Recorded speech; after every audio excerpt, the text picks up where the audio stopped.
안녕하세요. 오늘은 복사열 방식과 열풍 방식의 로스팅 차이에 대해 말씀드리려고 하는데요. 본론에 들어가기 전에 제가 생각한 주관적 차이점이라는 말씀을 드리고요. 오류가 있다면 지적질 해주시면 감사하겠습니다. 로스팅 방식은 직화식, 반열풍식, 열풍식 등으로 분류하는데요. 이건 인터넷 조금만 뒤져보면 다 나오니까 생략하고요. 요즘은 저거센 히터도 많이 사용되니까 여기에 복사열 방식이나 반복사 방식 등이 추가되어야 하지 않을까 생각됩니다. 어쨌든 이건 기능적 또는 구조적으로 분류한 것이고요. 열이 전달되는 방식을 보면 전도, 대류, 복사가 있습니다. 전도는 물체 자체는 이동하지 않고 이웃한 원자, 분자 사이에 열이 이동하는 것이고, 대류는 액체 또는 기체에서 유체 이동으로 열이 이동하는 것이고, 복사는 전자기파의 형태로 열이 직접 이동하는 것입니다. 직화식의 예로 통돌이 로스터기가 있는데요. 구멍이 뚫린 부분에 놓여진 콩은 아래 불꽃에 의한 복사열이 주로 전달될 겁니다. 눈에 보이는 불꽃 자체는 가시광선이고 가시광선이 나올 때 적외선도 함께 나올 거기 때문에 주로 복사열일 겁니다. 그리고 통돌이의 금속에 접촉한 콩은 주로 전도에 의해 금속의 열이 콩으로 전달되게 됩니다. 상업용 장비의 대부분은 반열풍식이라고 하는데 반열풍식의 경우 드럼에 접한 콩은 전도, 콩과 콩이 부딪히면서 전도에 의해 열 전달이 되고 둥둥 떠있는 콩은 주로 대류, 드럼에서 나오는 적외선에 의해 복사열도 받게 됩니다. 프라이팬 로스팅이라 하더라도 프라이팬에 접한 부분은 전도, 프라이팬에서 나오는 적외선 복사열, 프라이팬 바로 위에 공기가 데워져서 생기는 대류열에 의해 로스팅이 되게 됩니다. 결국은 전도, 대류, 복사는 거의 항상 발생하고 어느 것의 비율이 높은가의 문제가 됩니다. 지금까지의 얘기는 사람 입장에서 거시적으로 본 거고요. 콩의 입장에서 한번 보겠습니다. 콩이 뜨거워지는 방식을 보면 드럼에 접하거나 콩과 콩이 접촉하면서 전도에 의해 열 전달이 되게 됩니다. 그리고 온도가 있는 모든 물질이 방출하는 전자기파 복사에 의해 콩이 열을 받게 됩니다. 즉, 콩의 입장에서 보면 전도 복사에 의해 로스팅이 되는데요. 대류열을 보면 대류열 자체는 주변의 공기가 뜨거워지는 것을 말하는 것인데요. 미시적으로 보면 콩은 뜨거워진 공기 분자와의 접촉에 의해 열을 받는 거니까 공기 분자에서 콩으로 열의 전도가 이루어지게 됩니다. 즉, 콩의 입장에서 보면 콩이 가열되는 방식은 전도와 복사밖에 없습니다. 오늘의 주제인 복사열 방식과 열풍 방식의 로스팅 차이는 제가 지금 갖고 있는 아이탑 로스터기와 카페마시 로스터기나 대부분의 반열풍 방식의 차이를 설명하기 위한 것이기도 합니다.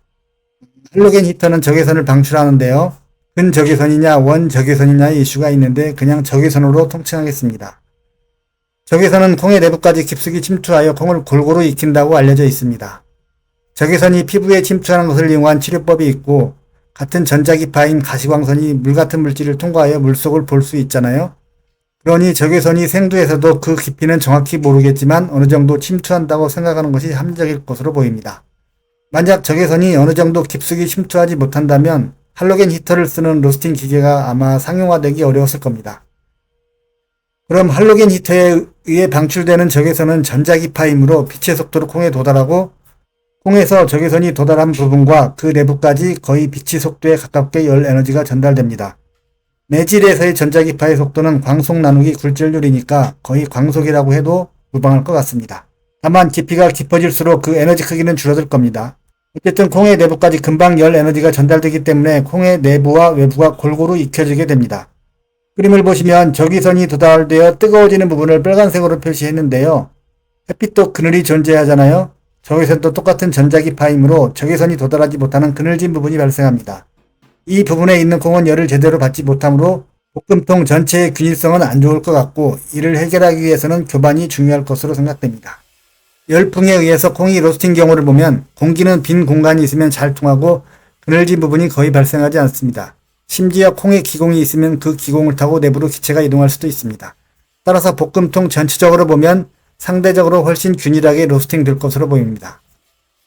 그런데 콩 하나를 놓고 보면 그림에 빨간 점으로 표시한 것처럼 공기 입자가 콩에 접촉한 부분은 뜨거워지고 여기서부터 그 내부로 전도에 의해 열 전달이 이루어지게 되는데요. 이는 결국 콩의 내부까지 열이 전달되려면 시간이 오래 걸린다는 의미입니다. 즉 열풍만 있다면 전체적인 균일성은 상대적으로 우수하지만 콩 하나를 놓고 봤을 때 내 외부의 균일성은 좋지 않을 것으로 보입니다. 즉 어떻게 교반하느냐에 따라 달라지겠지만 계략적으로 봤을 때 할로겐 히터를 사용하는 방식은 개개의 콩에서 내 외부의 균일성은 좋지만 전체적인 균일성은 안 좋을 것으로 보이고 열풍 방식은 전체적인 균일성은 좋지만 콩 하나하나를 봤을 때 내 외부의 균일성은 안 좋을 것 같습니다. 콩 자체에서 내 외부의 균일성이 안 좋다는 것은 내 외부의 온도차가 크다는 건데요. 예를 들어 콩이 190도 돼야 익는다고 가정했을 때 할로겐 히터 방식은 외부 온도가 일례로 200도 정도면 중심부가 190도가 된다고 하면 열풍 방식은 외부 온도가 200도보다는 높을 겁니다. 예를 들어 220도가 되어야 내부가 190도가 된다고 볼 수 있습니다. 이건 열풍 방식에서는 내부는 적당히 익었지만 외부는 탈 가능성이 더 높다는 것을 의미합니다. 아니면 내부는 안 익고 외부만 적당히 익는 언더 디벨롭 현상이 생길 가능성이 더 높다고 볼 수 있습니다. 제가 가지고 있는 이 아이탑 로스터기에서 로스팅해보면 대체로 180도 중후반에서 1차 크랙이 활발히 생기고 반열풍식 태환 1kg 장비에서는 거의 200도를 넘어가야 1차 크랙이 활발해지고요. 배출 온도가 아이탑보다 확실히 높습니다. 카페 마시도 마찬가지로 아이탑 로스터기에서 측정된 온도보다는 더 높은 온도를 가해야 콩이 익는 것 같습니다. 물론 온도계 위치나 온도계 종류에 따른 차이가 있겠지만 비슷한 조건이라면 그럴 거라는 의미입니다. 또 열풍 방식에서 공기는 그늘진 부분이 거의 존재하지 않기 때문에 생두의 끝부분은 그림에서 빨간색으로 표시한 것처럼 사방에서 공기가 도달하고 열이 전달되니까 열이 집중되어 타는 현상이 발생하기 쉽습니다. 카페마시 장비나 태환 프로스터 장비가 복사열 방식인 아이탑 로스터기보다 실제로 끝부분이 약간씩 타는 현상이 훨씬 많이 발생하는 것 같고요.